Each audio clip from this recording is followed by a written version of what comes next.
So it's possible you watched the last video, and if you haven't, I would suggest go watch that video. But basically, we made these rock sliders which go like all the way under and protect the whole car. So all I managed to get done last time was bend up and cut to the shape of the car. I haven't mounted them. This is why the axle stands are here. And the reason for that is because I didn't want to make the internal mounts, because I was weighing up the idea on if to do this or not. And I've decided, let's do it. It's going to make it so much easier to get into because this thing's high. Like, I'm a tall guy, I'm a 6'4", and this is above my knee. My kneecap is here. The rock slider is here. That's like just below my crush. That is high.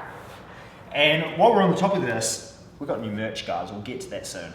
So what I've been thinking, and I've seen it before in a Jeep that's very similar, but we want to do better because we do everything over the top here. So we'll have something a bit wider than this, roughly this length, that sits in somewhere like that and disappears in, so this will be cut out. This will go inside it, and it'll have motors, so when you open the door, it'll swing down to about there, and then you've got a nice handy step at that height, so you can step in there, step on there and get in. It's so much easier. It's going to protect my seats so much more, because if you've seen old videos of this, I've got custom leather bucket seats. I don't want to be ruining them by sort of getting in the vehicle like this and trying to ruin the seats getting in and out. So in this video, I'm just going to be making the step, sort of working out the mechanism, and then I can order the motors that will make it come up and down, because I'm not too sure what size or lengths to get yet. The way these are going to operate, so this is a factory thing, these buttons here, so they operate the interior lights. They tell the vehicle that the door is open and what door is open. In most cars, this is 1990, so obviously this is just an on off button. It doesn't actually tell the car specifically what door is open. And they're in the back too. That's partly why I rebuilt this whole door sort of the way I did from the first wide body. If you've seen that, this is very factory looking, and this will go there. There's also another reason why I wanted to keep these, not just to the rock sliders, just to be able to tell the vehicle the door is opened and to work all the interior lights. Basically where I'm going with this conversation is on this side, either one of these buttons, I'm going to hook it into that, and that is what's going to tell the step to retract down. So when I open the front door, the step will retract down on this side only, or if I open this rear door, the step will retract down on this side only. At the back here, it'll also give a nice step right there to get into, because this is shortened, so this may be harder to get in the back than factory. Okay guys, so I've got merch. I've finally got merch. I was always going to do merch. We've had merch before, which has got the logo on the front in black only, and then it's got down the spine, DC Customs and Fabrication. We've still got that. We've got that in grey, black and pink, but I've got a lot of different designs. Have you seen this one? It says life's too short to drive boring cars, so that's in grey. We've got exactly the same thing in black. So we've also got these track pants. They say DC Customs down the leg. They're good fitting. These are in grey like I'm wearing, and they're also in black, where this is just reversed DC Customs with the white logo, which is probably what you're used to. We have also got the TD42. So on the website at the moment, they've got this in grey,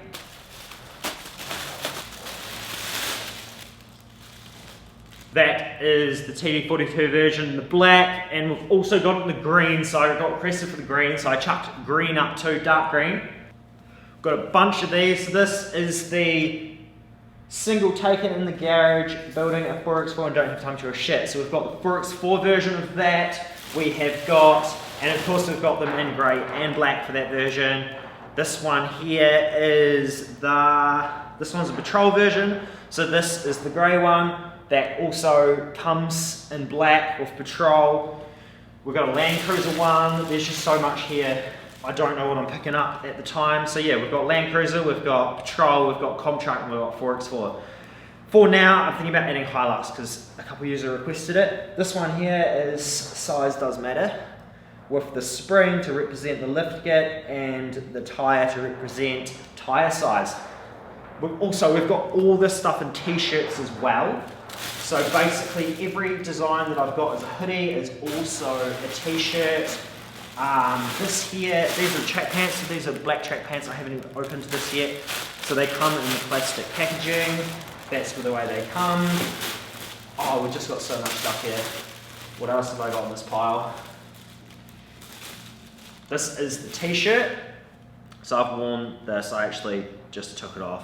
And it's got a bit of dust on it from these things because they haven't been washed yet. But that's down the spine design, and then that is the logo on the front. So we've got these in black, and then we've got this one here, which is in white, and then all the other ones are just black only of the other designs. So that's enough talk about merchandise. If you're interested, of course, go down to the website and check them out. We're shipping to New Zealand, Australia, and United States. And shipping in any of those places is completely free. And expect anywhere from 5 to 10 days lead time for that. Right, so yesterday, obviously didn't get too much done, and I spent the night editing. Right, so it's a new day, so let's crack into it. So I'm just going to do a bit of math and sort of work things out. I kind of want to know what height I feel like this is going to be best. I'm thinking like around here somewhere, but I might put some axle stands down and put something across, like a steel beam or something across, and see what height feels the most comfortable to climb in, because I want it as low as I can to be well usable, but I also don't want it too low that the swinging mechanism is too far and it makes it a wee bit weaker on the motors also. So I'm going to work that out, and I'm also going to work out sort of where it swings across, but I might show you guys that soon. So I'll be right back. Okay guys, so how do we play around? And basically I think this height's going to be the best height. It's not too low, but it's also not too high. So it's about 220 from there to there. It drops, and it's not too high to sort of put your leg onto and get in. So I think I'm going to go for that height, which means that it's going to be 220 back from here where it back from the back there, and it will swing back. But I'll start off and show you guys where I get to. Okay, so I've decided that once it's down, it's going to be that shape. So it's flat on top, but still angled at the bottom, and then this part here is where the bracket is going to mount to. And then that way, when it folds up, it's going to sit, which is very difficult to do with one hand, about like that-ish. And then that also means when it's folded up, it'll sit somewhere like that. So I think that's going to be good. I think I'll take this rock slider off now, put it upside down and measure it up properly, and then make this part up. Okay, so I've drawn this out and I've planned out how big this is going to be. So the step's going to go out to here on the side, and then this is the back, so it's going to stop here. And that's just because the swinging motion makes it come back.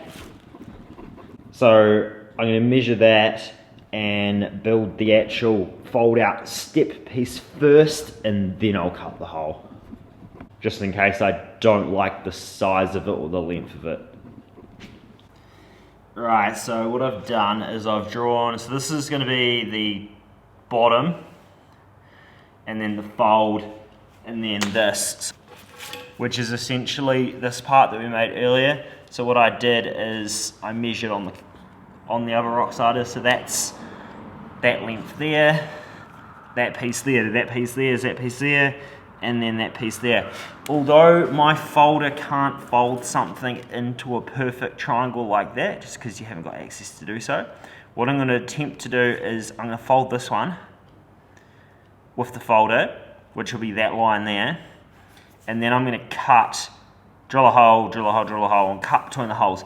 Exactly what I did to the rock slider, but I'm going to do more of them to hopefully get the initial fold with the bender, and then maybe squash it round and bend it by hand, and then once I weld up the rest it'll be strong. Rather than cut the whole thing and then re-weld the whole thing, I'm hoping I can bend it and I'll just keep cutting between each drill hole until it does so. And if that doesn't work, of course, I'll just cut it anyway, which is what I was thinking I might have to do anyway. So either way, it's not really gonna matter.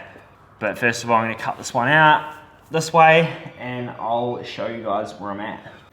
And also guys, just a quick one. I am trying to build this whole rock slider using the Bluity AC 200 Max.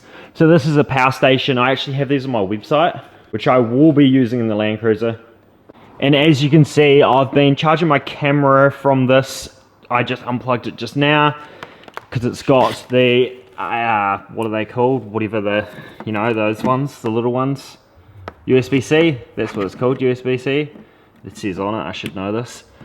And then it's got your normal USBs, and then 4 normal sort of house plugs here, and a bunch of other things. So like my grinder's on it, my welder will be on it, and I just want to see if it's possible just to build your truck with a Bluity power system using the Bluity 200 Max.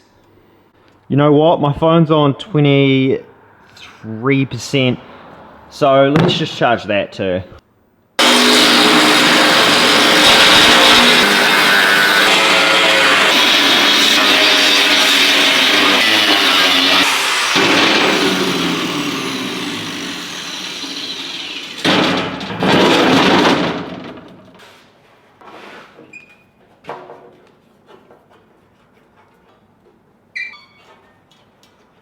What I'm doing here guys is this one here is little, so this is good for when you fold up little things. I was folding up GQ gutters on this, so then when you fold a 90, the 90 can hang down and then you can fold another one quite close. But of course this just doesn't work when you want to fold something like 3mm, because it's just not enough of a platform here to be able to fold it around. So what I've got here is another piece which is much wider, and that just helps fold it around. So I'll just bolt this one up and fold it. The ultimate solution would probably be to have 2 of these, and you don't have to swap them around, but I just don't have the room or money to do so.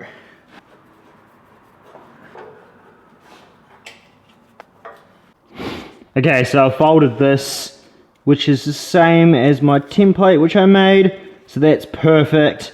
Now I've just got to do this like what I talked about and try and bend this. I don't know if this is going to work, it's going to be hard, but we'll give it a go. Worst comes to worst, cut it off and just plate it up and weld it on. Okay, so that was actually quite difficult to do. It took a lot of strength to try to pull that up, because of course this folder isn't really designed to do 3mm steel.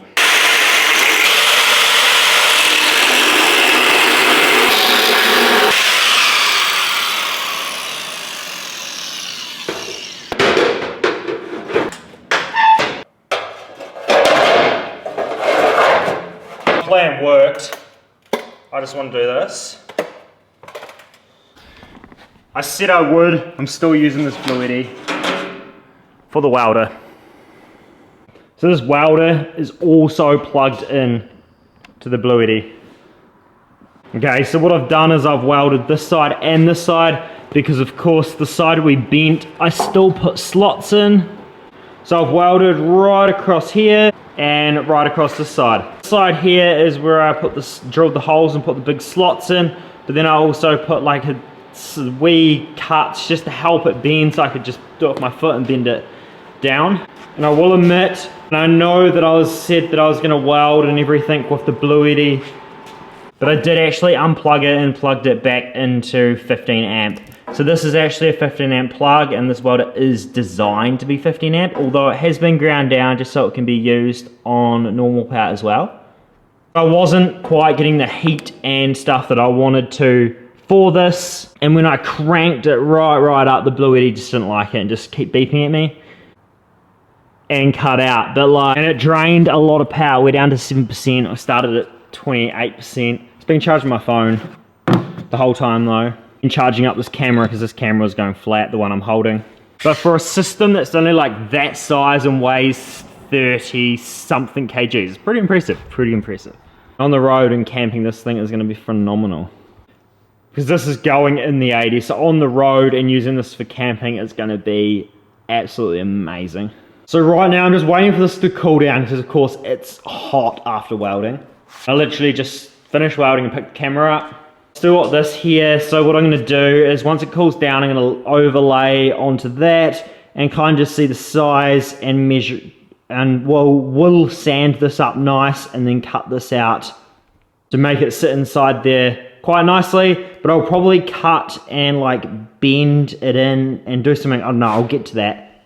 But I'm gonna get the flappy disc onto this after it's cooled down and sand it all smooth, and I'll get back to you guys after that. Something I don't think I actually covered, which I want to mention. So this is 4mm thick, I think it's 40 by 40 or 50 by 50. I don't know, a box section anyway. And I've put clamps all the way down it. So I welded the backside that's currently facing the ground last. So I clamped it really close to the edge to keep it dead straight while I welded it, because when things heat up, that'll banana it, and I did the exact same thing when I did this one. I clamped it up high right next to it and welded across it, so it can't banana while I'm welding it.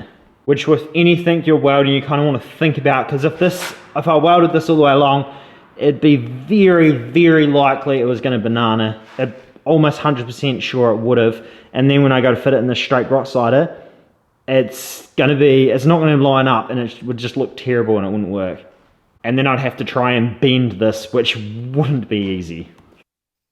So this is pretty much where I got to, sanding these back, and then I kind of just had to get back into customer work because I sold 24 GQ roof gutters and roof panels, which is absolutely ridiculous, plus the work that I already had booked in. So I'm definitely struggling for time to work on this, and the Full Drive Expo is in September. That's not far away, so I'm getting a little bit worried. But if you guys want to support me further, it would be really appreciated. So that, of course, buying the hoodies is going to support me massively. Just watching this video alone, you've already supported me, and that is amazing, and I thank you for that. And if you haven't hit that subscribe button, please do so. That is a free way to support me and the channel. And as always, hit the like and leave a comment on what you thought of it. If not, I'll see you next time. Thanks, guys.